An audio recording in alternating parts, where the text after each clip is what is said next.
Hello students, welcome back again in my YouTube channel R Education. Today in this class I am going to start chapter number 3 of civics. In this chapter we will know about the constitutional design. इस chapter में हम लोग क्या जानेंगे? तो इस chapter में हम लोग बात करेंगे कि हमारा जो कॉन्स्टिट्यूशन है उसकी डिज़ाइनिंग कैसे तैयार की गई, हमारा कॉन्स्टिट्यूशन कैसे तैयार किया गया. But this chapter we will start with definition of democracy. देखो ये चैप्टर हम स्टार्ट करेंगे एक डेफिनेशन के साथ, और वो डेफिनेशन किसका है? डेमोक्रेसी का है. ठीक है ना. एक्चुअली में आपने पहला चैप्टर पढ़ा है, ठीक है, और उस चैप्टर में आपने डेमोक्रेसी के बारे में डिटेल में जाना, ठीक है.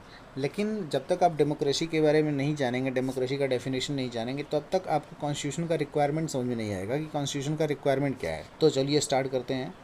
Now see, democracy is a form of government where rulers are elected by people. Democracy क्या है? डेमोक्रेसी एक प्रकार का गवर्नमेंट है जिसमें रूलर्स जो होता है, यानी जो गवर्नमेंट होता है देश का, है ना, वो किसके द्वारा चुना जाता है? तो डेफिनेटली वो चुना जाएगा लोगों के द्वारा. ठीक है, देश के लोगों के द्वारा चुना जाएगा. क्लियर हुआ इतना? अब आगे देखो. In a democracy rulers are not free to do what they like. Actually में डेमोक्रेटिक कंट्री में होता क्या है कि डेमोक्रेटिक कंट्री में जो रूलर होता है, जो गवर्नमेंट होता है ना, वो फ्री नहीं होता है. जो कुछ भी चाहे वो अपने मन से नहीं कर सकता. आ रहा समझ में? जो डेमोक्रेटिक कंट्री है ना, उसमें जो गवर्नमेंट की फॉर्मेशन होती है, और किस प्रकार की गवर्नमेंट की फॉर्मेशन होती है? गवर्नमेंट जो होता है वो इलेक्टेड होता है. किसके द्वारा? पीपल के द्वारा. तो इस प्रकार के गवर्नमेंट में जो रूलर है, ठीक है, या जो गवर्नमेंट है, वो अपने पावर का मिसयूज़ नहीं कर सकता. क्यों मिसयूज़ नहीं कर सकता? Now see, there are certain basic rules, okay, that citizens and government have to follow, called constitution. देखो इसी कारण से, क्या कारण है कि हमारे देश में एक बेसिक रूल्स एंड रेगुलेशन है. किसके लिए? तो लोगों के लिए और गवर्नमेंट दोनों के लिए. जैसे जो कॉमन पीपल हैं देश के, उनके लिए भी, और जो देश का गवर्नमेंट है उनके लिए भी. ठीक है, यहाँ पे क्या है? एक बेसिक रूल्स एंड रेगुलेशन है, और उस बेसिक रूल्स एंड रेगुलेशन को हम क्या कहते हैं? कॉन्स्टिट्यूशन कहते हैं. और उस कॉन्स्टिट्यूशन में जो भी कुछ रूल्स एंड रेगुलेशन लिखे गए हैं, है ना, उसको सिटीजन को भी फॉलो करना पड़ेगा और उसको गवर्नमेंट को भी फॉलो करना पड़ेगा. एक एग्जांपल लेते हैं इसके लिए. एग्जांपल क्या है? जैसे मान लो कि आप क्रिकेट मैच देखते हो ना, तो क्रिकेट मैच में क्या होता है? क्रिकेट मैच में जब मैच स्टार्ट होता है तो उसके कुछ सर्टेन रूल्स एंड रेगुलेशन होते हैं. ठीक, उस रूल्स एंड रेगुलेशन को ना तो अंपायर ब्रेक कर सकता है, ना ही कोई प्लेयर्स ब्रेक कर सकता है ना, और ना ही किसी टीम का कैप्टन ब्रेक कर सकता है. अगर वो उस रूल्स एंड रेगुलेशन को ब्रेक करता है, ठीक, तो उसके लिए उसको क्या होगा? उसको नुकसान होता है. ठीक है, मतलब जो रूल्स एंड रेगुलेशन बने हुए हैं क्रिकेट के, उसको फॉलो करते हुए ही आगे बढ़ाना है. क्लियर हुआ इतना? अब आगे देखो. Next definition is constitution. What is constitution? Now see, constitution is a fundamental legal document according to which government of a country function. Constitution क्या है? कॉन्स्टिट्यूशन एक प्रकार का फंडामेंटल लीगल डॉक्यूमेंट है जिसमें कुछ सर्टेन रूल्स एंड रेगुलेशन लिखे गए हैं, और उसी रूल्स एंड रेगुलेशन के अनुसार हमारे देश का जो गवर्नमेंट है वो कार्य करता है. ये जो रूल्स एंड रेगुलेशन लिखे गए हैं ये केवल और केवल गवर्नमेंट के लिए ही नहीं, देश के जो नागरिक हैं उनके लिए भी हैं. चाहे देश का नागरिक हो, चाहे देश की गवर्नमेंट हो, दोनों को कॉन्स्टिट्यूशन में लिखे गए रूल्स एंड रेगुलेशन को फॉलो करना होगा. क्लियर हुआ? आगे देखो. Constitution in south Africa. जो कॉन्स्टिट्यूशन तो साउथ अफ्रीका में, उसका एक एग्जांपल लेते हुए हम इंडियन कॉन्स्टिट्यूशन की तरफ, मतलब इंडियन कॉन्स्टिट्यूशन को समझेंगे. ठीक है, इससे हम इंडियन कॉन्स्टिट्यूशन को कोरिलेट करेंगे. क्लियर? तो चलो देखते हैं क्या होता है. देखो, constitution in south Africa. Actually south Africa में जो कॉन्स्टिट्यूशन बनाया गया, क्यों बनाया गया? कॉन्स्टिट्यूशन का लोगों को ज़रूरत क्यों पड़ा? क्यों लोग कॉन्स्टिट्यूशन चाहते थे देश में? क्यों एक सर्टेन रूल्स एंड रेगुलेशन चाहते थे? ठीक है, उसके बारे में हम लोग जानेंगे. देखिए, Nelson Mandela was one of the prominent leader of south Africa. South Africa में, है ना, लोगों के जो महत्वपूर्ण लीडर थे वो कौन थे? Nelson Mandela. अब ये नेल्सन मंडेला जो थे, इन्होंने क्या किया? इन्होंने लड़ाई लड़ी आज़ादी के लिए. किससे आज़ादी इनको चाहिए था? तो इनको आज़ादी चाहिए था वाइट पीपल से. वाइट पीपल कौन थे? तो वाइट पीपल वो थे जो कि व्यापार करने आए थे इनके देश में, लेकिन वो इनके देश में यानी कि साउथ अफ्रीका में बस गए थे। अब साउथ अफ्रीका में वो बस गए, तो बसने की वजह से अब वो एक डिस्क्रिमिनेटरी प्रैक्टिस करने लगे, जिसमें वो ब्लैक पीपल को अलग और वाइट पीपल को अलग, ठीक है, देखना चाहते थे। कहने का मतलब कि वो ब्लैक एंड वाइट के बीच में एक सेपरेशन ला दिए, ठीक है, आ रहा समझ, एक अलगाववाद की भावना ला दिए, ठीक। तो अब क्या हुआ कि ये नेल्सन मंडेला ने जब देखा कि ब्लैक पीपल जो हैं वो डोमिनेट हो रहे हैं, वो डिस्क्रिमिनेट हो रहे हैं पर्टिकुलर एक ग्रुप के द्वारा जो कि देश में माइनॉरिटीज़ में है, ठीक। तो उन्होंने क्या किया, उन्होंने आवाज़ उठाया अपार्थाइड के खिलाफ। इसके बारे में हम लोग जानेंगे, ठीक है। तो जब उन्होंने अपार्थाइड के खिलाफ आवाज़ उठाया तो उन्हें क्या किया गया, he imprison on the charge of treason. तो उनके ऊपर देशद्रोह का मुकदमा चलाया गया, और देशद्रोह का मुकदमा चलाने जाने के बाद उन्हें जेल में डाल दिया गया। कब? इन 1964, ठीक है, 1964 में नेल्सन मंडेला को जेल में डाल दिया गया। कितने सालों के लिए? तो लगभग 28 ईयर्स के लिए। किस जेल में इनको बंद किया गया? रॉबेन आइलैंड में। ये जेल बहुत ही खतरनाक था, ठीक है, वहाँ पे कॉमन लोगों को जाना अलाउ नहीं था, क्योंकि वहाँ पे खतरनाक कुत्ते, है ना, पहरा देते थे, और उनके साथ साथ वहाँ पे जो आर्मर्स थे उनको भी तैनात किया गया था कि जब भी कोई वहाँ से भागने का प्रयास करे या वहाँ पे जाने का प्रयास करे तो उसको तुरंत गोलियों से भून दिया जाए, ठीक है। तो जिसकी वजह से क्या हुआ कि ये अब उस जेल में बंद हो गए, है ना। और जेल में बंद होने का मेन कारण जैसा मैंने बताया कि ही रोज हिज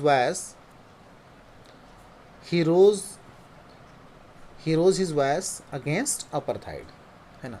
इनको जेल में इसीलिए भेजा गया क्योंकि इन्होंने अपार्थाइड के खिलाफ आवाज़ उठाई। अभी आप पिक्चर देख रहे हैं, ये नेल्सन मंडेला हैं, है ना। और ये किस जेल में बंद थे, तो उस जेल को भी आप देख लीजिए ध्यान से। देखिए यहाँ पे रॉबेन आइलैंड है, यहाँ पे देख रहे हैं आप रॉबेन आइलैंड, यहीं पे वो जेल था जिसमें कि नेल्सन मंडेला को कैद किया गया था, ठीक। अब आगे देखते हैं। हम लोग ये जानेंगे कि अपार्थाइड क्या है, what is apartheid. Now see, the official policy of racial separation and ill treatment of blacks followed by government of South Africa between 1948 to 1989। देखो 1948 से 1989 तक, है ना, साउथ अफ्रीका में एक ऑफिशियल पॉलिसी लाई गई गवर्नमेंट के द्वारा, और उस ऑफिशियल पॉलिसी के तहत क्या होता था, रेशियल डिस्क्रिमिनेशन होता था। रेस का मतलब होता है नस्ल, है ना, नस्ल मतलब कलर के आधार पे, है ना, लोगों को बांटना। तो नस्ल के आधार पे सेपरेशन किया गया और इल ट्रीट किया गया, किसके साथ, ब्लैक के साथ। कौन करता था, वाइट पीपल, ठीक है। जो वाइट पीपल थे वो इल ट्रीटमेंट करते थे ब्लैक के साथ, और उसके साथ साथ उनके साथ रेशियल सेपरेशन, यानी कि क्या हुआ कि रेशियल सेपरेशन हुआ, है, नस्लीय बंटवारा हुआ। ब्लैक के लिए अलग क्षेत्र क्राइटेरियाज बनाया गया और वाइट के लिए अलग। तो जब ये चीज़ें इस तरीके से बनाई गई साउथ अफ्रीका में, ठीक है, अब चूँकि अपार्थाइड से लोग ऊब चुके थे, जो ब्लैक पीपल थे वो काफ़ी ज़्यादा डिस्क्रिमिनेट हो रहे थे, तो डेफिनेटली उनको इन चीज़ों से छुटकारा चाहिए था। तो उसके लिए उन्होंने क्या किया, स्ट्रगल स्टार्ट कर दिया, अपार्थाइड के खिलाफ स्ट्रगल स्टार्ट किया। और इस स्ट्रगल में जो हेड थे वो कौन थे, तो नेल्सन मंडेला थे, है ना, जिनके बारे में हम लोगों ने अभी देखा। अब देखो क्या होता है, स्ट्रगल अगेंस्ट अपार्थाइड। अपार्थाइड के खिलाफ स्ट्रगल स्टार्ट क्यों हुआ, तो पहले उसके बारे में समझते हैं। एक्चुअली ट्रेडिंग कंपनी केम इन साउथ अफ्रीका, जो यूरोपियन ट्रेडिंग कंपनी थी, है ना, जैसे वो भारत में आई थी उसी प्रकार से साउथ अफ्रीका में भी ये ट्रेडिंग कंपनी आई थी 17th और 18th सेंचुरी में। लेकिन धीरे धीरे ये वहाँ पे बस गए और धीरे धीरे अपने आर्मर्स की सहायता से, अपने आर्म फोर्स की सहायता से, है ना, साउथ अफ्रीका को ऑक्यूपाइड कर लिए। क्लियर। अब ऑक्यूपाइड करने के बाद क्या हुआ, वहीं पे कुछ बस गए जो यूरोपियन आए थे व्यापार करने के लिए, उसमें से कुछ क्या हुए, साउथ अफ्रीका में बस गए। और बसने के बाद उन्होंने अपना वहाँ पे एक गवर्नमेंट बनाया, अपने एक रूल्स एंड रेगुलेशन बनाई, अपनी पॉलिसीज़ बनाई, और उसके साथ साथ उन्होंने वहाँ पे अपार्थाइड सिस्टम भी इम्पोज कर दिया ताकि वो पर्टिकुलर एक नस्ल को सेपरेट कर सकें और उनके साथ इल ट्रीटमेंट करते थे, है ना, मतलब बुरा बर्ताव करते थे। तो ये जो अपार्थाइड सिस्टम है किस प्रकार से ये लागू किया गया था, क्या सिस्टम थे अपार्थाइड के, तो उसके बारे में हम लोग देखते हैं। ध्यान से देखो this system divided the people on the basis of their skin colour. Definitely देखो होता क्या था कि साउथ अफ्रीका में ब्लैक पीपल की मेजॉरिटी थी और वहाँ के वो लोकल इनहेबिटेड थे, वहाँ के लोकल निवासी थे वो, है ना, और जो वाइट पीपल थे वो यूरोप से बिलोंग करते थे, वो वहाँ पे बस गए थे। तो वहाँ बसने के बाद उन्होंने क्या किया, अपार्थाइड सिस्टम इम्पोज कर दिया। अब जब अपार्थाइड सिस्टम इम्पोज किया तो इस अपार्थाइड सिस्टम के अनुसार क्या हुआ कि जो पीपल थे वो कलर के आधार पे डिवाइड हो गए, ब्लैक पीपल अलग, वाइट पीपल अलग, ठीक। अब black people and the people of mixed race did not have voting right. Black people के बारे में तो आप जानते हैं कि जो कि अफ्रीका में रहने वाले थे, है ना, लेकिन पीपल ऑफ मिक्स्ड रेस मतलब क्या हुआ, पीपल ऑफ मिक्स्ड रेस का मतलब हुआ कि वो लोग जो कि भारत से वहाँ पे जा कर के रहते थे, है ना, भारत से माइग्रेट होकर के जो वहाँ पे जाकर रह रहे थे वो। तो ये जो है ब्लैक पीपल और ये mixed people of mixed race, ठीक है, इन दोनों के पास वोटिंग राइट नहीं था। They did not have voting right. Voting right was given only to the white people, ठीक है। जो वोट देने का अधिकार था वो किसको दिया गया, केवल और केवल वाइट पीपल को, ठीक है। अब क्या हुआ, they were forbidden from living in white areas. अब इतना ही नहीं कि वो केवल कलर के आधार पे डिवाइड हो गए, उनको वोटिंग राइट नहीं मिला, इसके अलावा जहाँ पे वाइट पीपल रहते थे, मतलब जिस एरिया में यूरोपियन रहते थे, वहाँ पर अफ्रीकन पीपल जो कि काले कलर के थे उनको रहना अलाउ नहीं था, है ना। अगर वो रहना चाहते थे या वहाँ जाना चाहते थे, है ना, तो उन्हें एक शर्त पे जा सकते थे। किस शर्त पे, कि वहाँ पे वो जब काम करते थे, जब उनको वहाँ पे वर्क मिलता था, जब वहाँ पे कोई काम करते थे तभी वो वहाँ पे जा सकते थे, ठीक है। जब वहाँ पे वो कोई काम करते थे तभी वो वहाँ जा सकते थे। देखो, they could work in white area only if they have permission.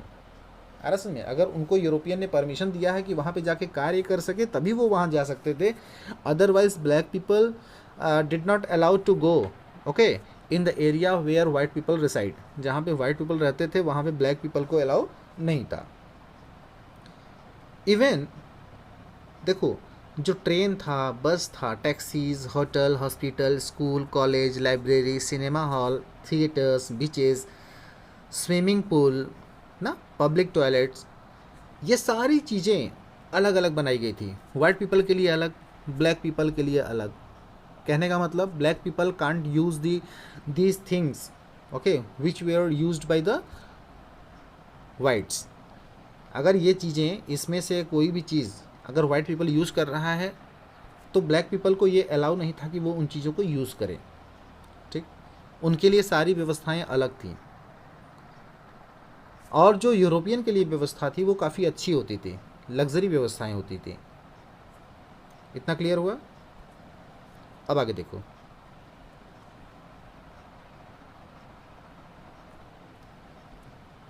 The black could not worship in the churches where the white people worshipped. इसके अलावा ब्लैक पीपल उस चर्च में पूजा पाठ नहीं कर सकते थे, उस चर्च में जाकर के पूजा नहीं कर सकते थे जहाँ पर वाइट पीपल पूजा करते थे। कहने का मतलब the church which was use by the white people could not use by the black, ठीक है। अब क्या हुआ, black could not form association and protest against the terrible treatment.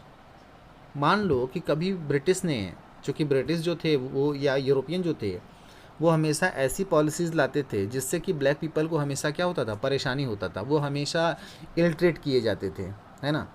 तो उस टेरिबल ट्रीटमेंट के खिलाफ ना तो ब्लैक पीपल आवाज़ उठा सकते थे और ना ही अपना एक कोई संस्था बना सकते थे जिससे कि वो यूरोपियन का विरोध कर सके, वाइट पीपल का विरोध कर सके।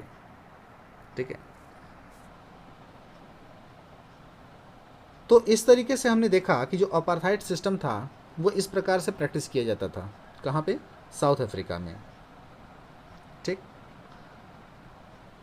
अब क्या होता है कि जब लोग इतना ज़्यादा, है ना, इल ट्रीट किए जाते हैं, डेफिनेटली वो काफ़ी लंबे समय तक इसको सह नहीं सकते थे। कोई ना कोई तो ऐसा होगा जो कि आवाज़ उठाएगा। जैसे अगर हम इंडिया की बात करें तो भारत में भी ब्रिटिश का डोमिनेशन था, है ना। भारत में भी बहुत सारे रूल्स एंड रेगुलेशन बनाए गए थे जिससे कि भारतीय लोगों को परेशानी होती थी। तो डेफिनेटली यहाँ पे कुछ नेशनलिस्ट हुए जिन्होंने ब्रिटिश के खिलाफ आवाज़ उठाई, है ना। ब्रिटिश के खिलाफ उन्होंने प्रोटेस्ट स्टार्ट किया। तो उसी तरीके से क्या हुआ कि अपार्थाइड के खिलाफ, है ना, अफ्रीका में भी लोगों ने फाइटिंग करना शुरू कर दिया। ठीक, तो देखते हैं ये कब से स्टार्ट है। देखो यहाँ पे, since 1950 the blacks, coloured and Indians had started fight against the apartheid system. Apartheid system के खिलाफ जो ब्लैक पीपल थे या कलर्ड थे, कहने का मतलब इंडियन पीपल, इन लोगों ने मिल करके अपार्थाइड के खिलाफ आवाज़ उठाना शुरू किया। कब? 1950 से। और ये जो आवाज़ उठाई गई अपार्थाइड सिस्टम के खिलाफ इन लोगों के द्वारा, वो किस तरीके से उठाई गई? तो with protest, March and strike, है ना। प्रोटेस्ट मार्च किया गया और स्ट्राइक किया गया और इस तरीके से अपार्थाइड सिस्टम के खिलाफ आवाज़ उठाई गई। ठीक, अब क्या है कि the African National Congress was the umbrella organisation. अब देखो वहाँ पे क्या हुआ कि एक संस्था फॉर्म हुई, एक कम्युनिटी फॉर्म हुई, एक ग्रुप फॉर्म हुई जिसका नाम क्या था? अफ्रीकन नेशनल कांग्रेस, जिसको शॉर्ट में क्या कहते हैं? ANC। ये अफ्रीकन नेशनल कांग्रेस था क्या? तो ये एक अम्ब्रेला ऑर्गेनाइजेशन था। ठीक है, ये एक अम्ब्रेला ऑर्गेनाइजेशन था जिसने सेग्रेशन की पॉलिसी के खिलाफ आवाज़ उठाई। सेग्रेशन का मतलब होता है बंटवारा। जैसे वाइट पीपल के लिए अलग सुविधा, ब्लैक पीपल के लिए अलग सुविधा।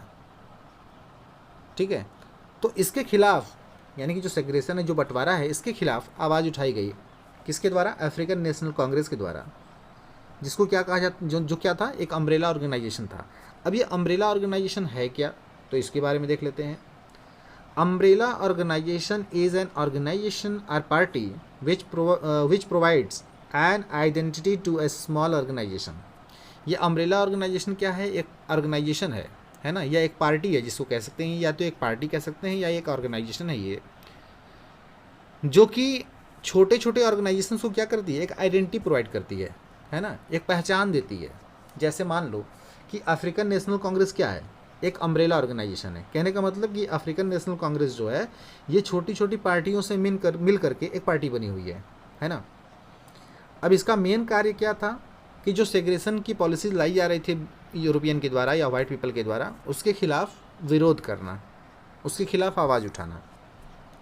ठीक है, now see, many workers union and the Communist Party included many sensitive whites who opposed apartheid and played a leading role in this struggle. अब देखो क्या होता है कि जो अफ्रीकन नेशनल कांग्रेस थी, जिसको हमने क्या देखा कि जो क्या था? एक अम्ब्रेला ऑर्गेनाइजेशन था जिन्होंने सेग्रेशन पॉलिसीज़ के खिलाफ आवाज़ उठाई, है ना।